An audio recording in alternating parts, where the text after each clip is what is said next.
एक ऐसे फिल्म निर्माता जिन्हें बॉलीवुड का सबसे सफल प्रोड्यूसर का तमगा हासिल हो चुका है। दुनिया में हम आए हैं तो जीना ही पड़ेगा जीवन। उनकी फिल्मों ने सिर्फ देश ही नहीं पूरी दुनिया में भारतीय फिल्म इंडस्ट्री का नाम फैलाया था। जीवन में नया उनकी फिल्मों की तकनीक और मेकिंग की बारीकियां आज भी फिल्म संस्थानों में छात्रों की कोर्स का हिस्सा हैं।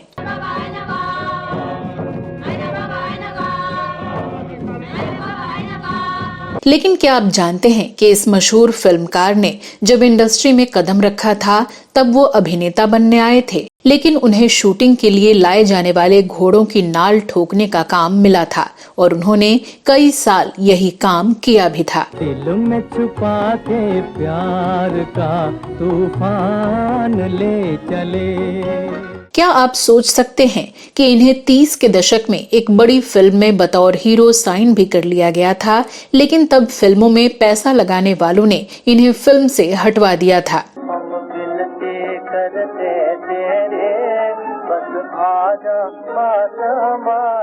और क्या आप यकीन कर सकते हैं कि राजनीति से कोसों दूर रहने वाले इस फिल्मकार को तब के एक नामी राजनेता की मौत की खबर सुनते ही दिल का दौरा पड़ गया और उनकी भी मौत हो गई थी। बर्बाद मैं यहाँ हूँ, आबाद तू कहाँ। कौन थे ये फिल्मकार और किस तरह मिली उन्हें फिल्मों में कामयाबी? क्यों उनके आलोचक उन्हें हॉलीवुड फिल्मों का नकल करने वाला कहते थे और कैसे इसके बावजूद उन्हें ऑस्कर जैसा प्रतिष्ठित अंतर्राष्ट्रीय अवार्ड में नॉमिनेशन मिला? क्यों दिलीप कुमार से लेकर नरगिस तक उन्हें मानते थे अपना गॉडफादर? जानेंगे और भी बहुत कुछ, बस बने रहिए हमारे साथ। दोस्तों नमस्कार, आप देख रहे हैं ड्रामा सीरीज भारत और मैं हूँ श्वेता जया।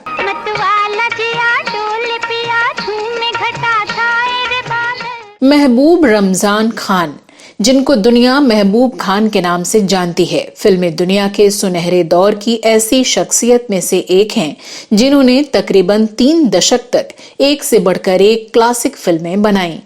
मदर इंडिया, आन, अंदाज, अमर औरत, अनमोल घड़ी उनकी फिल्मों की लंबी फहरिस्त है। उनकी फिल्में एक अलग ही छाप छोड़ती हैं।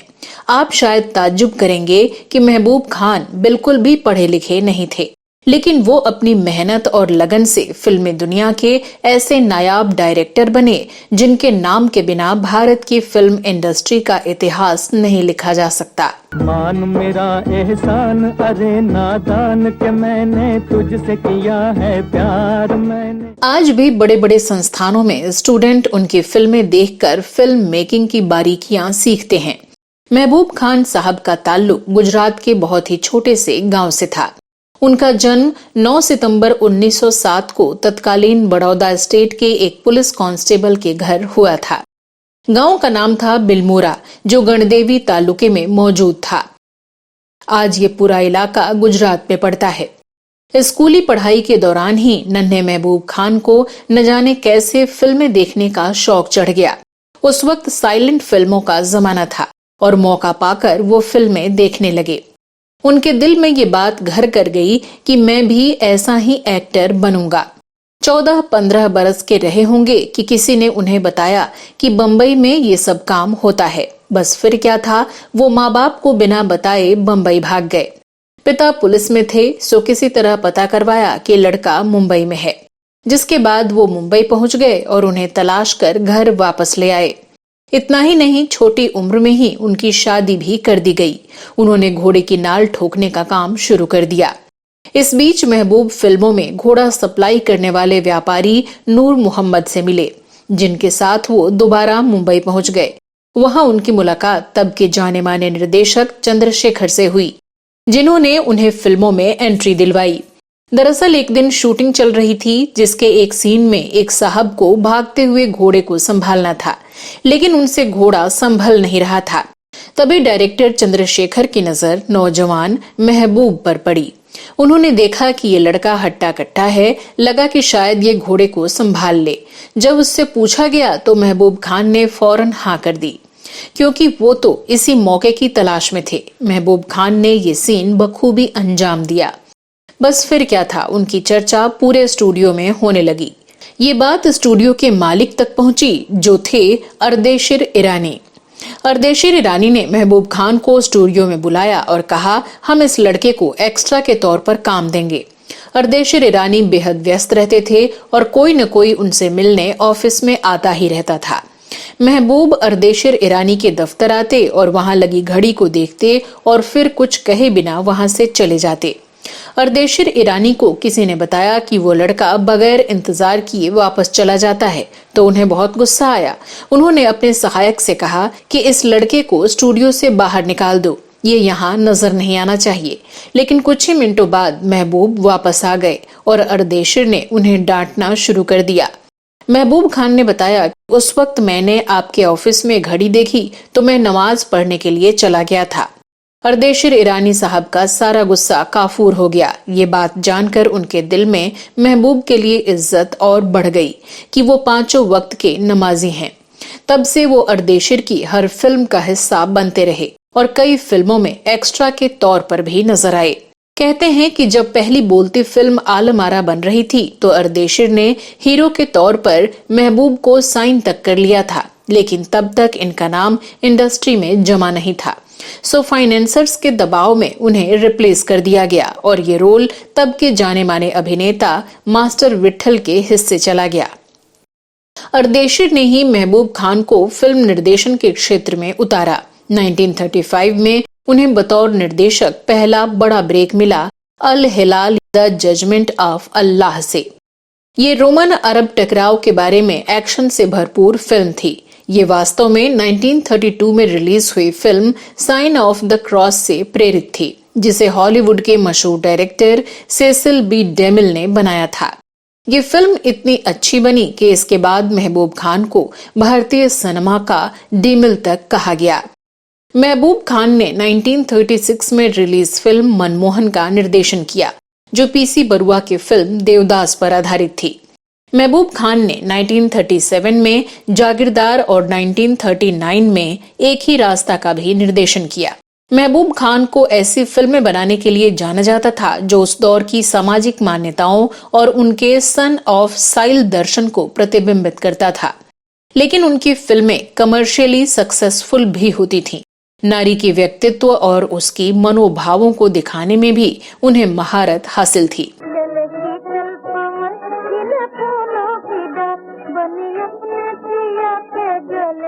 अपने करियर के शुरुआती दौर में उन्होंने जो फिल्में बनाई उनमें 1940 में रिलीज औरत प्रमुख है।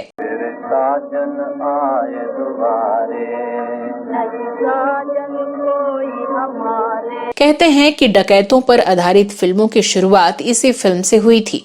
इतना ही नहीं, पहली बार होली पर्व को पर्दे पर इसी फिल्म में उतारा गया था।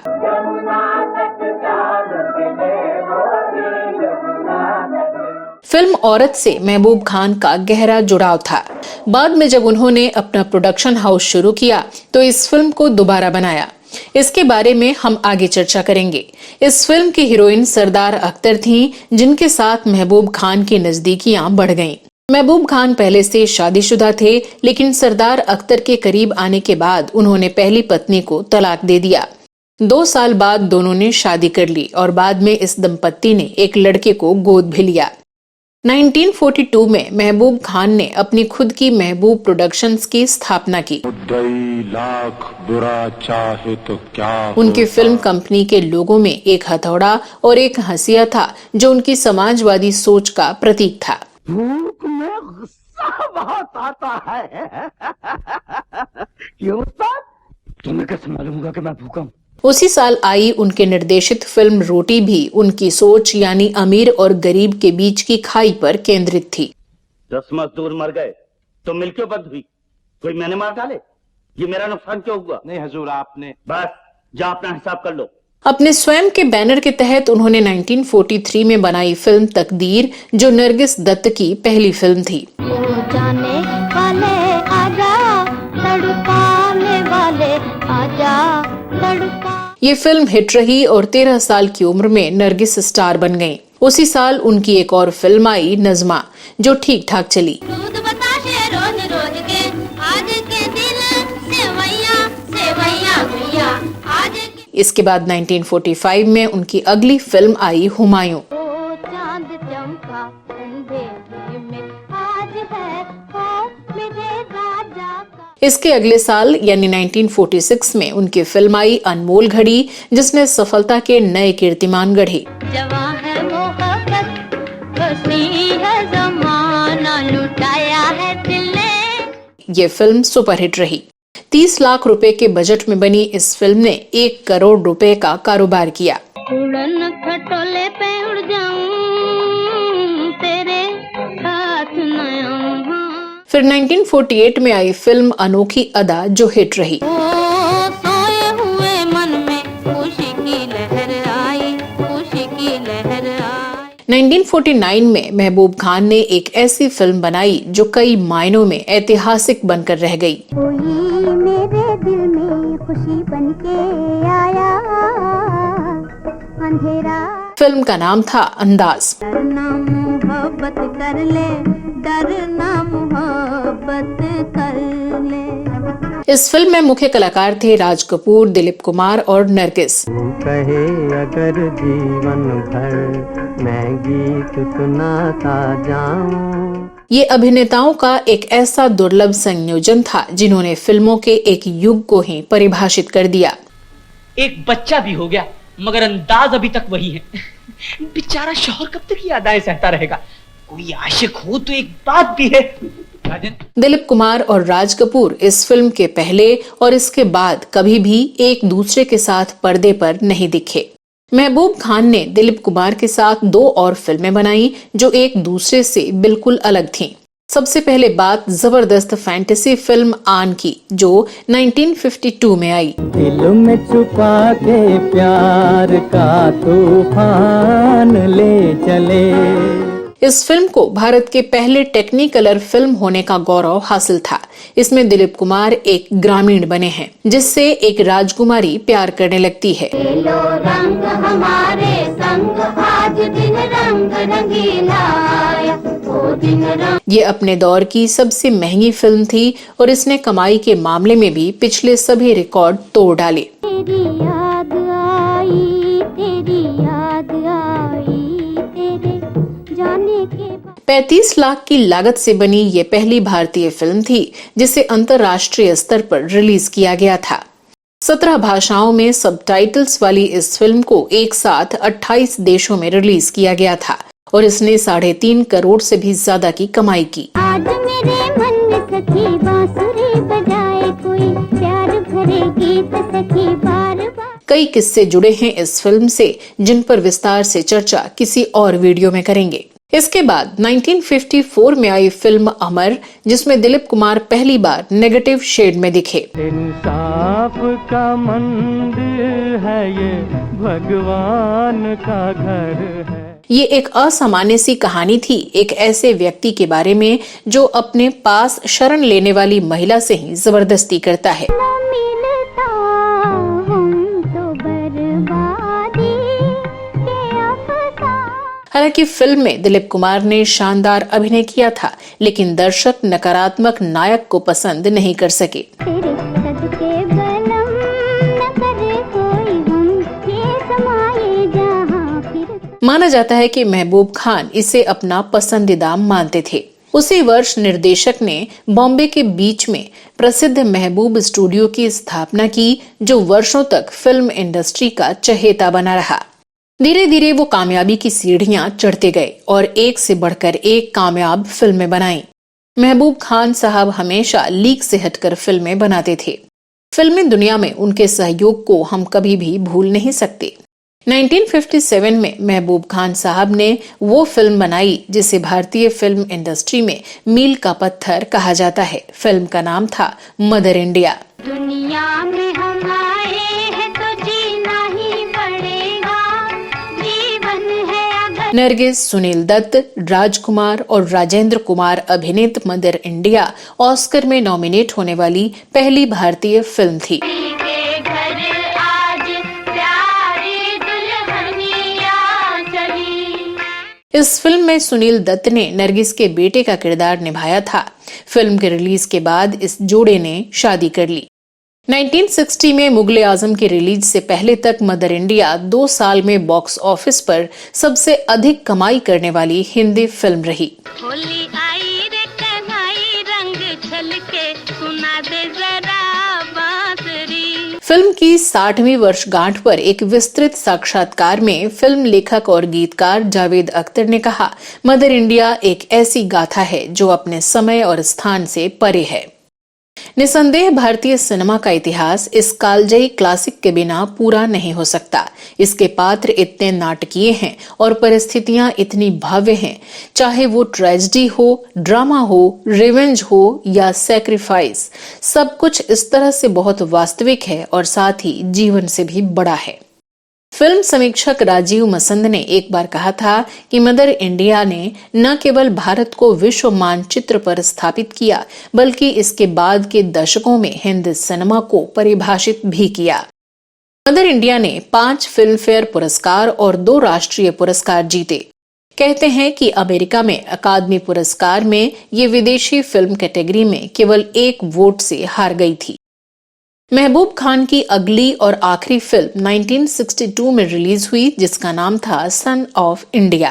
नन्ना मुन्ना राही हूँ, देश का सिपाही हूँ, बोलो मेरे संग जय हिंद जय। ये फिल्म बॉक्स ऑफिस पर कुछ खास कारोबार नहीं कर पाई। दिल तोड़ने वाले तुझे दिल ढूंढ रहा है। 2 साल बाद 28 मई 1964 को उनकी मृत्यु हो गई। न्यूयॉर्क टाइम्स ने उस समय रिपोर्ट दी थी कि 27 मई को तत्कालीन प्रधानमंत्री जवाहरलाल नेहरू की मृत्यु की खबर सुनकर खान को दिल का दौरा पड़ा था। महबूब खान को इस दुनिया से गए वर्षों बीत गए, लेकिन आज भी उनकी रचनाएं बिल्कुल ताजी और नई लगती हैं। वो फिल्म इंडस्ट्री के एक ऐसे शोमैन हैं जिनकी चर्चा के बिना भारतीय फिल्मों की कहानी अधूरी है। आपको उनकी ये कहानी कैसी लगी, हमें अवश्य बताएं। अगर आपको महबूब खान के बारे में कोई और जानकारी हो तो वो भी हमसे अवश्य बताइएगा। अब दीजिए अपनी दोस्त और होस्ट श्वेता को इजाजत। नमस्कार।